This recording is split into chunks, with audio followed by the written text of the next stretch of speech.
the silent cry. The oceans of Kathera had always sung with peace. Beneath the crystal-clear waters of their world, the Katheris people had built cities that glowed like jewels in the deep. Their towers spiraled upward through the water, made of coral and living stone that grew stronger with each passing year. For thousands of generations, they had lived in harmony with their seas, creating art that captured the movement of currents, composing music that mimicked the songs of great water beasts, and developing philosophies about the interconnectedness of all living things. The Katheris themselves were beautiful creatures. Their skin shimmered with scales that changed color with their emotions, flowing through blues and greens and silvers. They had large, expressive eyes adapted to see in the darkest ocean depths, and their movements through water were graceful beyond measure. They communicated through a combination of sound and bioluminescent patterns that rippled across their bodies, creating conversations that were as much art as language. Elder Marana floated in the Grand Council chamber, a massive dome at the heart of their capital city. Through the transparent walls, she could see the everyday life of her people continuing as it had for millennia. Young Katheris played in the gardens of swaying kelp. Artists worked on sculptures that would take decades to complete. Philosophers gathered in meditation circles, their bodies glowing softly as they contemplated the nature of existence. But Marana's scales had turned a deep, troubled purple. She could not share in the peace around her. For 3 cycles of their moon, reports had been arriving from the outer colonies. Reports of ships. Reports of attacks. Reports of death. The Grand Council had assembled in full for the first time in 50 years. 20 of the wisest Katheris floated in a circle, their scales displaying the colors of concern and confusion. None of them had ever faced a crisis like this. Their entire civilization had been built on principles of cooperation and understanding. They had disputes, certainly, but these were resolved through discussion and compromise.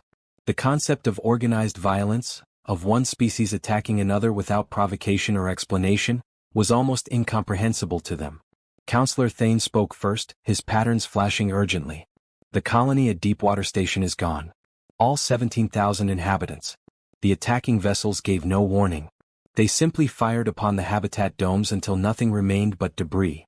Another counselor, Sarah, pulsed with distress. We have tried to communicate with these attackers. We have offered to share our resources. We have asked what we might have done to offend them. They do not respond. They simply move from colony to colony, destroying everything in their path. Marana had studied the limited information they had gathered about their attackers. The species called themselves the Vren Collective.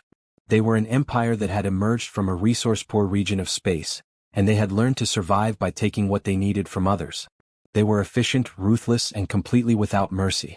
They did not conquer worlds to rule them. They stripped them bare of anything valuable and moved on, leaving nothing but emptiness behind. We must seek help, Marana said, her voice carrying through the water. We have allies. We have trade partners. Surely someone will assist us in our time of need. The council debated for hours. Some argued for immediate evacuation. Others insisted they should try harder to negotiate with the Vren. A few suggested they might attempt to build defensive weapons, though none of them had any experience with such things. The idea of creating tools designed solely to harm other beings felt fundamentally wrong to the Katheris nature.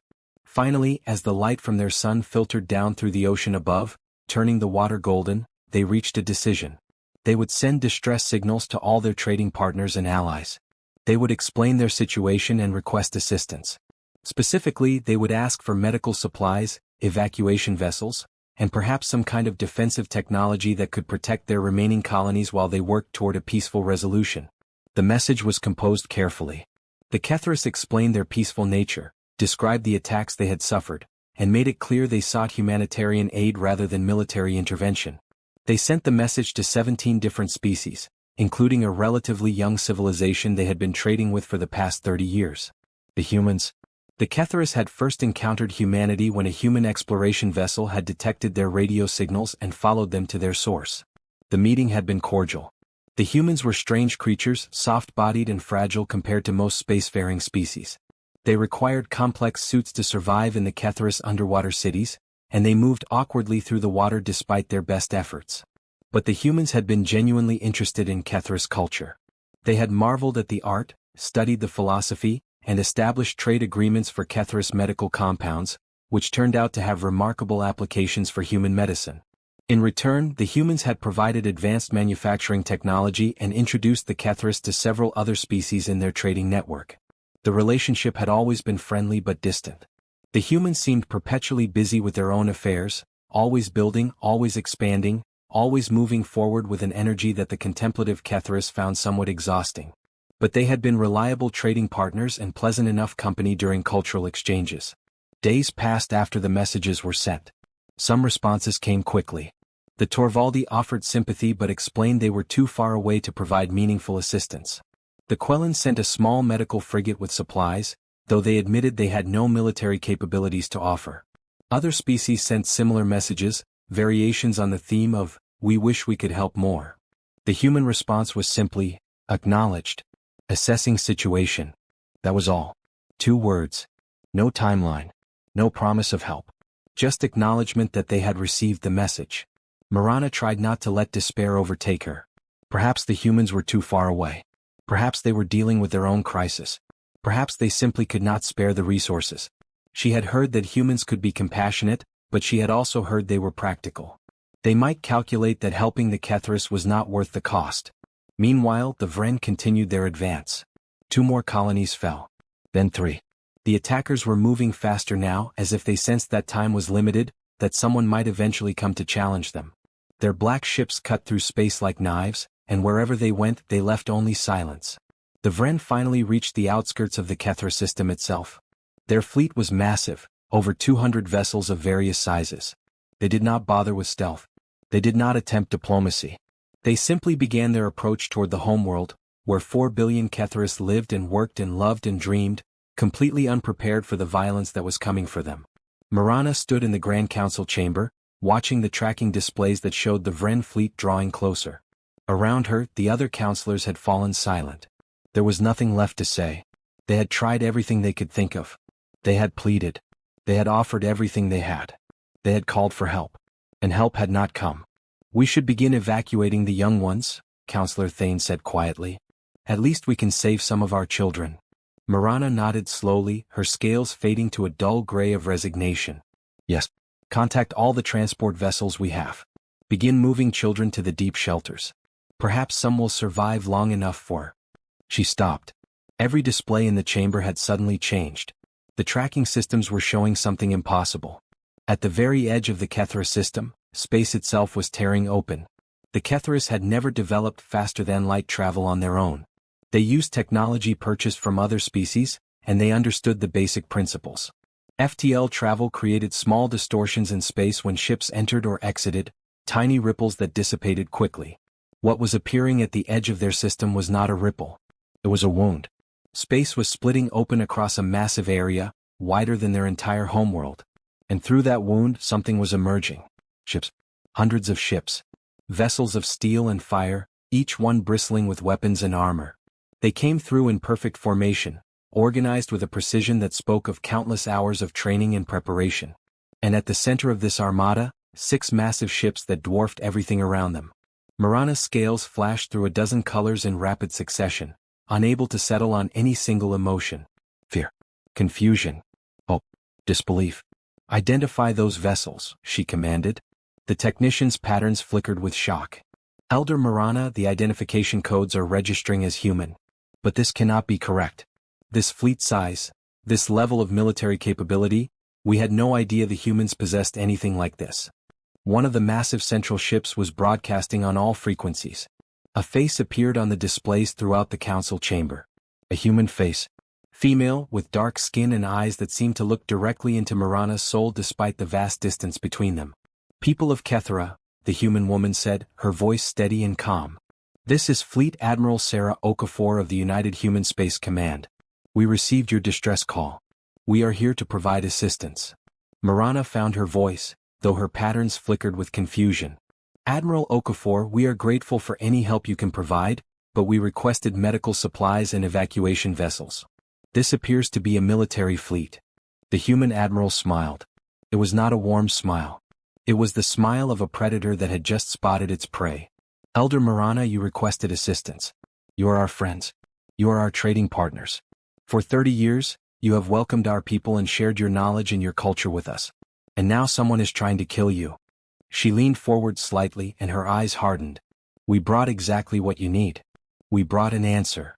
The transmission shifted to show the human fleet spreading out across space, moving with purpose and precision. Weapons systems powered up, their energy signatures blazing across every sensor. The 6 massive ships, which the humans apparently called Dreadnoughts, moved into position between the Vren fleet and Katheris. Marana watched in stunned silence as 300 human warships prepared for battle. She had asked for medical help. She had asked for evacuation transports. She had asked for defensive technology. The humans had brought fire from heaven itself. And somewhere deep in her ancient soul, in a place the Katheris people had forgotten existed after millennia of peace, something stirred. Something that recognized what the humans had really brought. Hope. Not the hope of survival through escape. The hope of survival through strength. The hope that came from knowing that someone, somewhere, cared enough to fight for you. The Vren fleet had noticed the human arrival.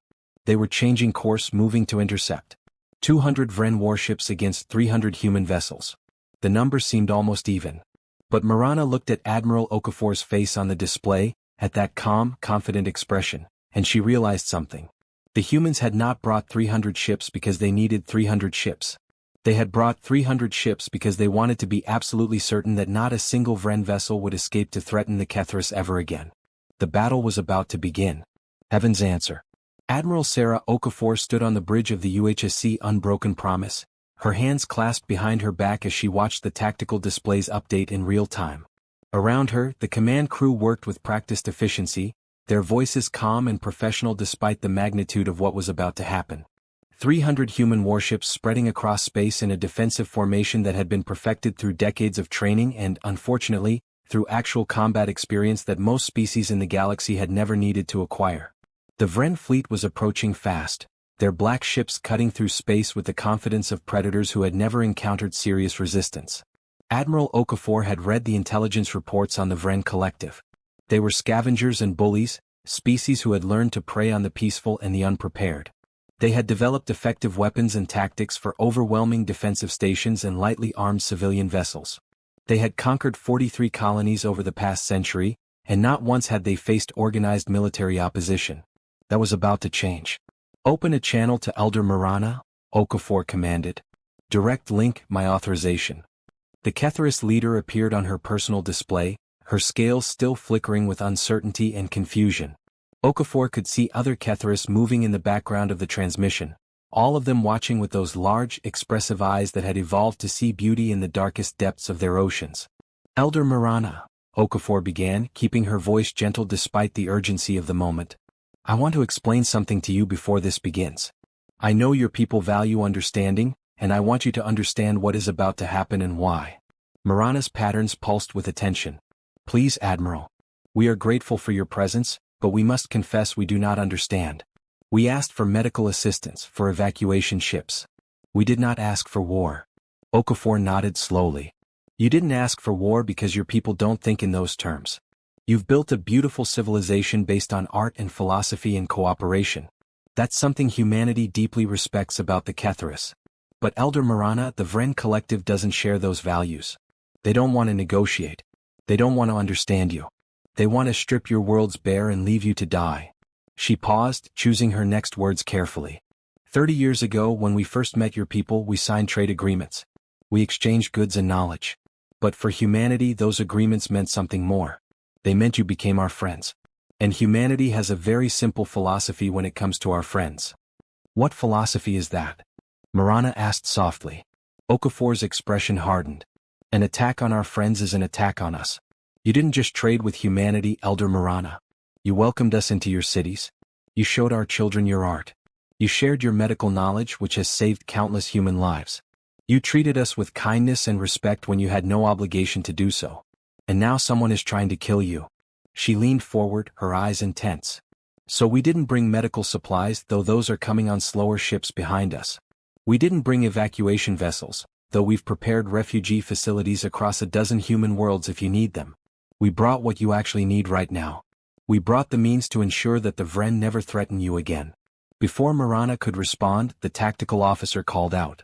Admiral, Vren fleet is accelerating. They're moving to engage. 217 vessels confirmed. Their formation suggests they're not taking us seriously. Okafor allowed herself a cold smile. They're about to learn better. Fleet-wide channel, please. The communications officer nodded, and suddenly Okafor's voice was being broadcast to every ship in the human armada. All vessels, this is Admiral Okafor. Our mission parameters are clear. The Vren Collective has murdered millions of innocent Katheris civilians. They have destroyed colonies without warning or mercy. They have shown themselves to be a threat not just to our friends but to every peaceful species in this sector. She paused, letting her words sink in. Today we send a message that will echo across the galaxy. We show the universe that humanity protects its own, and anyone we call friend is our own. Rules of engagement are weapons-free. Target their combat vessels with extreme prejudice. Disable their command ships if possible. I want their leadership alive to face justice. But make no mistake, every Vren warship that entered this system with hostile intent will leave as wreckage or not at all. Execute Operation Thunderfall. The human fleet moved as one. The 6 dreadnoughts, each 5 kilometers of weapons and armor and pure human determination, advanced to the front line. Behind them, cruisers and destroyers spread into a formation that looked almost like a net, ready to catch anything that tried to flee. And furthest back, the carrier groups launched their fighter wings, small craft that streaked through space like angry hornets. The Vren opened fire first. Their weapons were crude but effective, designed to overwhelm civilian shields through sheer volume. Plasma bolts and kinetic rounds filled the space between the two fleets, a storm of destruction that would have annihilated any undefended target. The human dreadnoughts simply absorbed it. Their shields flared bright as the Vren weapons struck, but the bombardment might as well have been raindrops against a mountain. The humans had fought wars against species far more advanced than the Vren. They had faced enemies who could crack planets. They had developed defensive technology through necessity, through the hard lessons learned when humanity had almost been wiped out during the Kryn invasion 70 years ago. The Vren had never faced an enemy who could survive their opening salvo. They were about to discover what happened when you picked a fight with someone who actually knew how to fight back. Dreadnoughts, return fire, Okafor commanded. Show them what heaven looks like when it's angry. The 6 massive ships opened fire simultaneously. The weapons they carried were called mass accelerators, railguns that could propel projectiles at a significant fraction of light speed. When those projectiles struck a target, they hit with the force of small nuclear weapons. But the dreadnoughts also carried energy weapons, focused particle beams that could cut through armor like it wasn't even there, and missile pods that could launch hundreds of smart munitions, each one capable of tracking and destroying a target independently. The first volley from the human dreadnoughts destroyed 17 Vren ships outright. The Vren vessels simply ceased to exist, torn apart by forces they had never imagined possible. The second volley took out 12 more. The third volley eliminated the Vren flagship, though Okafor noted with satisfaction that the emergency pods had been allowed to escape. She wanted the Vren commanders alive. The Vren fleet, so confident minutes before, suddenly found itself in chaos. Their formation broke apart as ships tried desperately to evade, to find cover, to do anything except stand in the path of human weapons. But there was nowhere to run. The human cruisers and destroyers had spread out, cutting off every escape route. The fighter wings were already among them, targeting engines and weapon systems with surgical precision. On Katheris, Marana watched the battle unfold on the displays in the Grand Council chamber. She could barely comprehend what she was seeing. The Vren fleet, which had seemed so terrifying and unstoppable, was being systematically dismantled. Human ships moved with a coordination that seemed almost telepathic, each vessel supporting the others, creating overlapping fields of fire that left no safe space for the enemy. "This is not a battle," Counselor Thane whispered, his patterns flickering with awe and horror. "This is an execution." Marana realized he was right. The humans weren't fighting desperately. They weren't struggling to survive. They were methodically, efficiently, and ruthlessly destroying every Vren vessel that had dared to threaten the Katheris. And they were doing it with a level of precision that spoke of deep experience, of lessons learned through countless conflicts, of a species that had learned to be very, very good at violence because the alternative was extinction. Within 30 minutes it was over. Of the 217 Vren vessels that had entered the Katheris system, none remained combat effective. Most had been destroyed outright. A few dozen had been disabled, their crews trapped in dead ships, waiting to be collected. The human fleet had suffered exactly 0 losses. A few ships showed minor damage to their shields, but even that was already being repaired. Admiral Okafor opened a new channel, this one broadcasting to the disabled Vren ships. Her voice was cold, utterly devoid of mercy. "Vren commanders, this is Admiral Okafor of the United Human Space Command. You are defeated. You are prisoners. You will be transported to a neutral station where you will face trial for your crimes against the Katheris people. If you cooperate, you will be treated according to the rules of war. If you resist, you will be left here in your dead ships until your life support runs out. Choose wisely.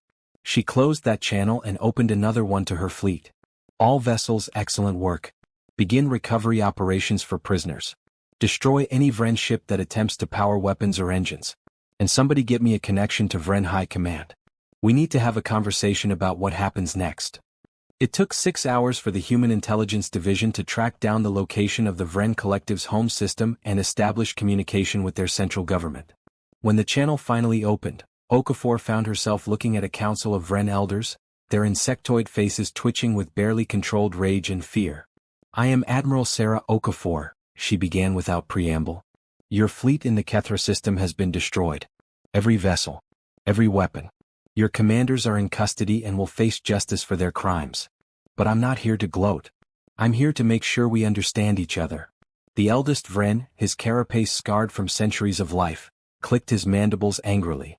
You have no right to interfere in our affairs. The weak exist to serve the strong. This is the law of the universe. Okafor's eyes narrowed. Perhaps in your part of the universe. But you made a mistake. You attacked species under human protection. You murdered our friends. And now you're going to learn a new law. Humanity protects its own. She pulled up a holographic display showing not just the Kethra system, but a dozen other systems around Vren space. In each one, human ships were taking up positions.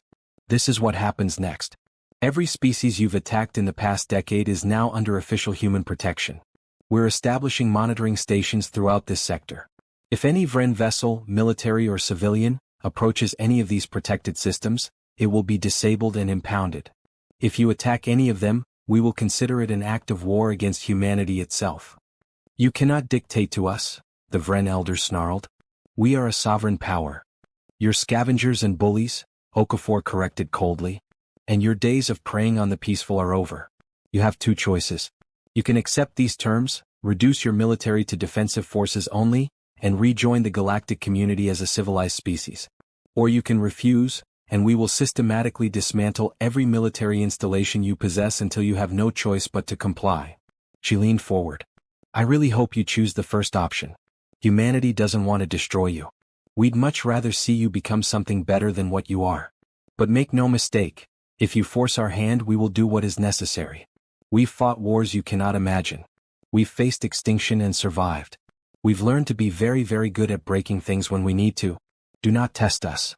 The Vren Council conferred among themselves, their clicking and chittering creating an unpleasant cacophony. Finally the elder spoke again, his voice bitter but resigned. We will consider your terms. But know this, humans. The galaxy will not thank you for imposing your will on sovereign species. We're not doing this for thanks, Okafor replied. We're doing this because it's right. You have 72 hours to respond. Use that time wisely. She closed the channel and allowed herself a long, slow breath. Around her, the bridge crew waited silently. Finally, her executive officer, Commander James Torres, spoke up. Think they'll accept? They'll accept, Okafor said with certainty. Bullies always do when they finally meet someone stronger. The real question is whether they'll stay reformed or whether we'll have to come back in a few years and remind them why they agreed to these terms. And if we do have to come back? Okafor's expression was grim. Then we'll do what's necessary. That's what humanity does. We protect our friends, we keep our promises, and we don't back down from threats. Ever. Back on Kethra, Marana requested another private channel with Admiral Okafor. When the human's face appeared on her display, the Katheris elder scales were cycling through colors that had no human equivalent, emotions too complex to easily translate. Admiral, Marana began slowly, I must confess I do not know what to say. You have saved my people. You have driven away an enemy we had no hope of defeating on our own. And you did it with a level of violence that my people have never known, never even imagined. Okafor nodded, her expression softening slightly. I understand, Elder Marana. And I'm sorry you had to witness that. I know the Katheris value peace above all else. I know this must be deeply disturbing for your people. Disturbing, yes, Marana agreed. But also, humbling. We have spent millennia believing that peace was the only path, that violence was always wrong, that understanding could solve any problem. And then the Vren came and we discovered that some problems cannot be solved with words alone. Some threats cannot be reasoned with. Some evils must be stopped by force. Her scales settled into a deep, thoughtful blue. You humans have shown us something about the universe that we never wanted to know. But you have also shown us something else. You have shown us that there are those who will stand between the peaceful and the violent. Those who will use their strength not to conquer but to protect.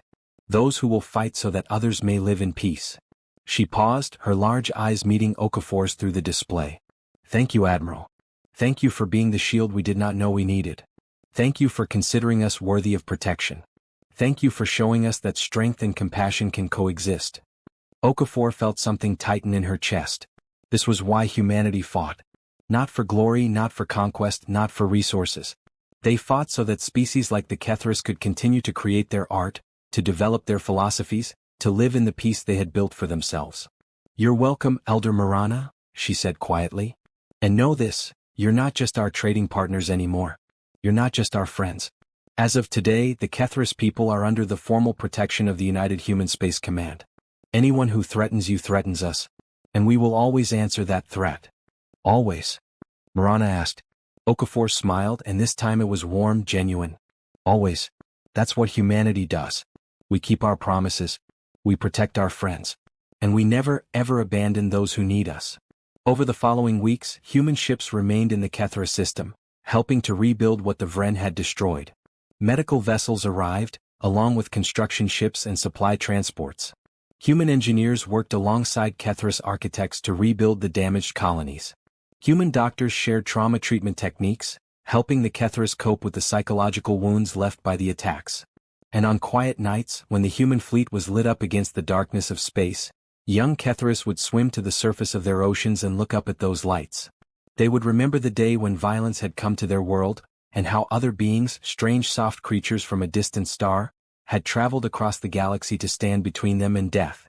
The Katheris had learned that the universe was more dangerous than they had believed. But they had also learned that it was more beautiful than they had imagined. Because somewhere out there, among the countless stars, there were humans. And humans protected their friends.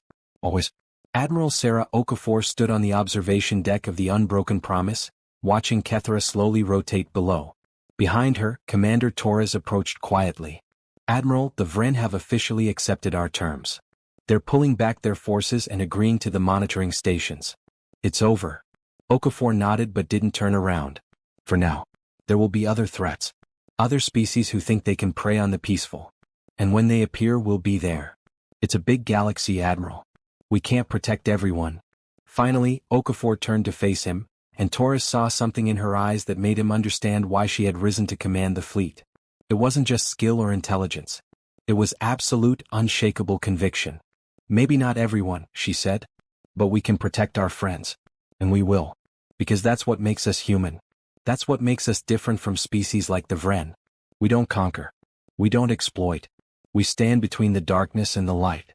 And we never back down. She looked back at Kathera, at the beautiful blue world where 4 billion Katheris lived and dreamed and created art that made the soul sing. They asked for aid, she said softly. We brought heaven-burning warships and an answer written in fire. And we'd do it again in a heartbeat. Because that's the promise we make. To every friend. To every ally. To everyone who stands beside us in the darkness. We protect our own.